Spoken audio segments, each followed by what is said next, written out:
Miren, en la pantalla tengo el espectro de diseño elástico y también el espectro de diseño inelástico. ¿Cuál es la diferencia entre los dos?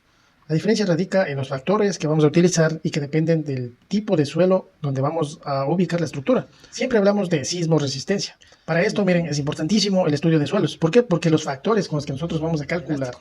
¿Y por qué? ¿De dónde? ¿Cómo salen estos factores? ¿Cómo salen estas curvas? ¿Y cómo las vamos a utilizar? Aquí a continuación les explico qué es lo que significa el espectro de diseño elástico y en qué se diferencia del espectro de diseño inelástico y con cuál diseñamos nuestra estructura para que sea sismo resistente. Apoyen a mi canal, amigos, denle like, suscríbanse, compártanlo y denle un clic a esa campanita para que les llegue todos los videos que voy subiendo.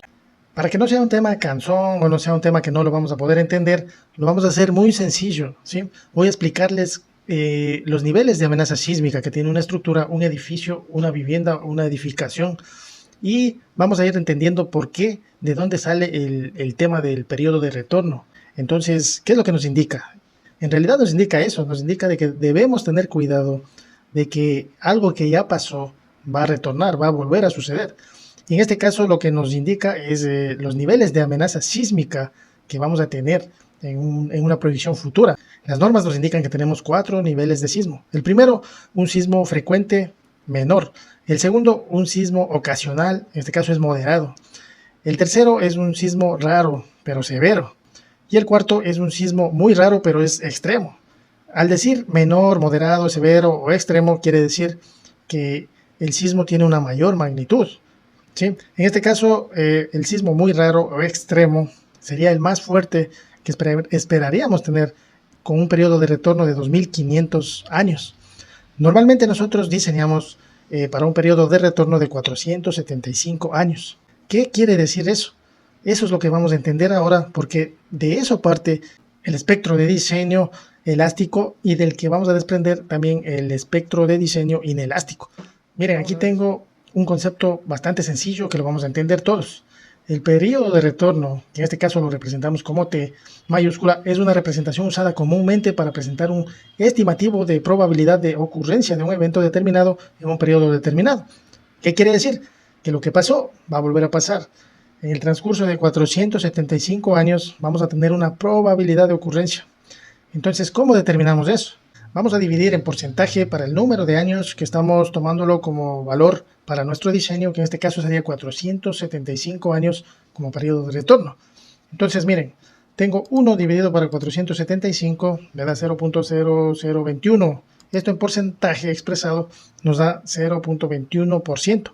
¿Qué quiere decir? Que nosotros vamos a tener por cada año el 0.21% de probabilidad de ocurrencia de un evento que en un determinado tiempo ya sucedió. En este caso, estamos tomando el valor de 475 años como periodo de retorno.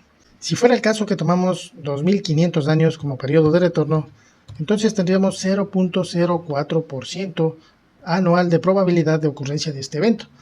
Sin embargo, a pesar de que el 0.04% representa un menor porcentaje comparado con el de 475 años, nos indica o nos da la expectativa de que el sismo es más fuerte. Recuerden que el sismo para 2500 años tiene un nivel muy raro y extremo, es un sismo extremo, es mucho más fuerte que el sismo que nosotros estamos considerando para 475 años. Entonces nosotros ponemos 475 años y tenemos el 0.21% de probabilidad de ocurrencia. Si nosotros sabemos que la estructura tiene una vida útil de 50 años, vamos a multiplicar 0.2105 por 50 y tenemos 10.53% de probabilidad de ocurrencia en 50 años. O sea que en 50 años tenemos ya un 10% de probabilidad de que ocurra ese evento. Y en este caso, para 475 años tendríamos un evento severo, un sismo severo. ¿Qué pasa si nosotros consideramos aquí no la vida útil de la estructura, sino más bien vamos a considerar el promedio de vida de una persona que llega a vivir 80 años, digamos? Ponemos 80 años. Esa persona que tiene 80 años va a tener una probabilidad de experimentar la ocurrencia de este sismo del 16.84%.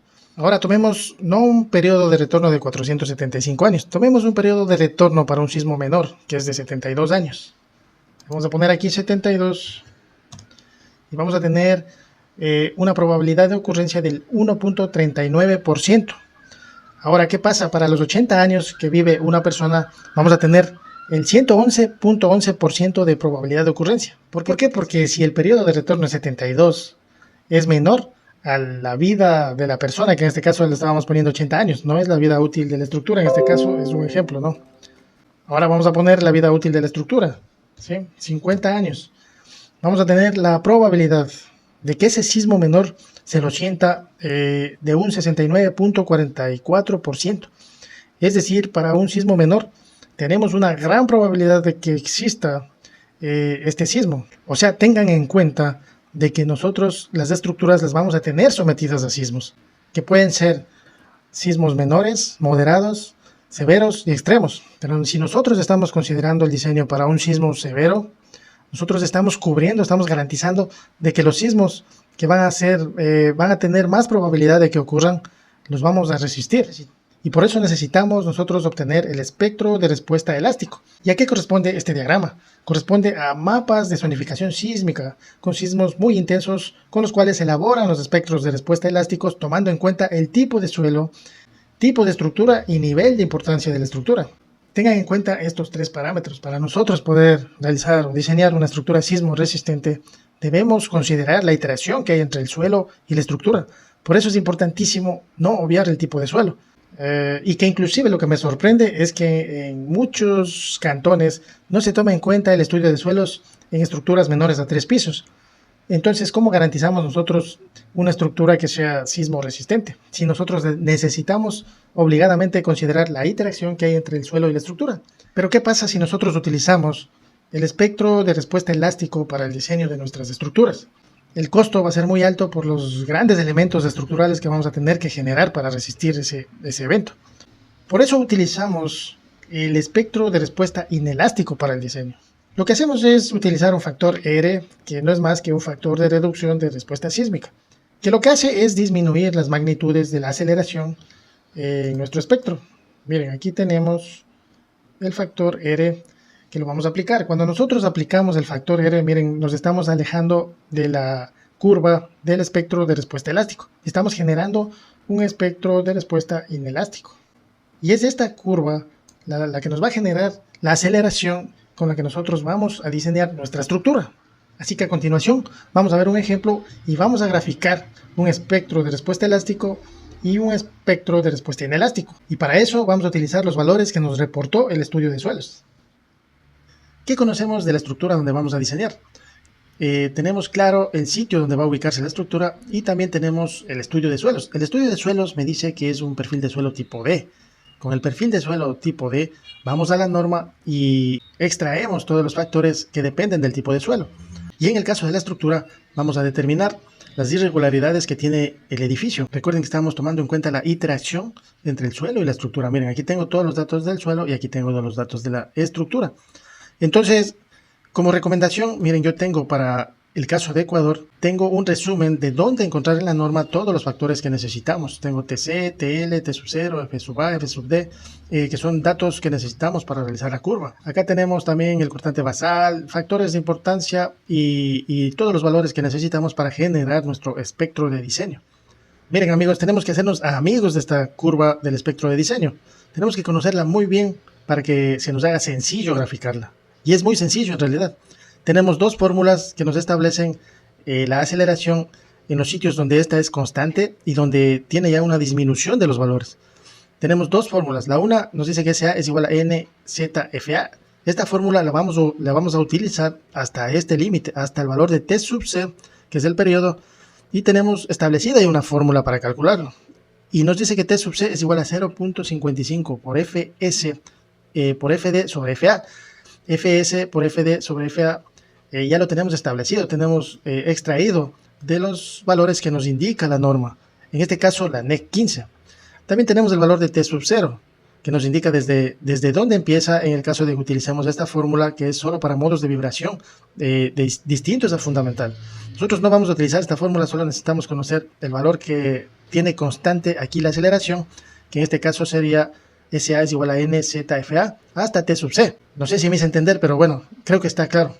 T sub C, entonces lo vamos a calcular y tenemos aquí en este caso un valor de 0.70. Recuerden, estamos aplicando 0.55 por Fs por Fd sobre Fa, que tenemos aquí como datos. Entonces, este valor lo vamos a conocer, es 0.70 en mi caso. Así que vamos a conocer este punto. Y desde aquí vamos a utilizar esta fórmula que dice S sub A es igual a N ZFA por T sub C sobre T y elevado a la R. Todos estos valores también son conocidos. Miren, si ustedes se dan cuenta, hasta aquí hemos utilizado todos los parámetros que hemos obtenido y que dependen del perfil del suelo. Ahora nosotros, para transformar nuestro espectro de diseño elástico a un espectro de diseño inelástico, de acuerdo a lo que nos establezca la norma y dependiendo de las características de nuestra estructura, nosotros vamos a generar los valores de irregularidades en planta, en elevación. Vamos a tomar también o establecer el valor de R, que es el factor de reducción de respuesta sísmica, y vamos a calcular el valor de T sub A, que es el periodo de vibración estimado. Entonces, con este periodo de vibración estimado vamos a calcular la aceleración en nuestra tablita. Y este valor de T sub A no es más que el resultado de multiplicar estos tres factores que los vamos a extraer también de la norma. C sub T, HN y el valor de alfa. Con el valor de T sub A ubicado en la tablita, vamos a obtener nuestra aceleración inelástica.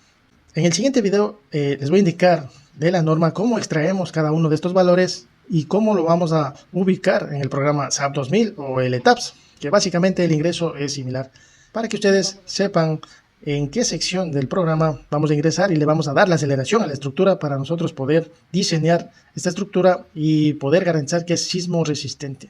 Ahora miren la importancia del factor R.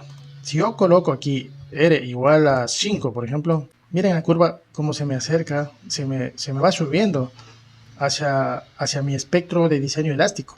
Si yo pongo 4, miren cómo sube la curva, sigue subiendo. Si pongo 3, los valores de aceleración van incrementando. Entonces, si pongo 2, miren, se me va acercando y va a llegar a un punto en el que se va a montar en la curva. Y en la realidad lo que va a hacer es que la estructura tenga un mayor empuje lateral y se produzcan mayores desplazamientos. Entonces nos va a generar o nos va a obligar a que tengamos elementos más robustos. Y eso nos va a encarecer el proyecto. Por esta razón, en la norma existen parámetros que nos ayudan a seleccionar este valor de R de forma adecuada. Si les gustó el video, amigos, denle un like, suscríbanse a mi canal y compártanlo. Gracias, amigos.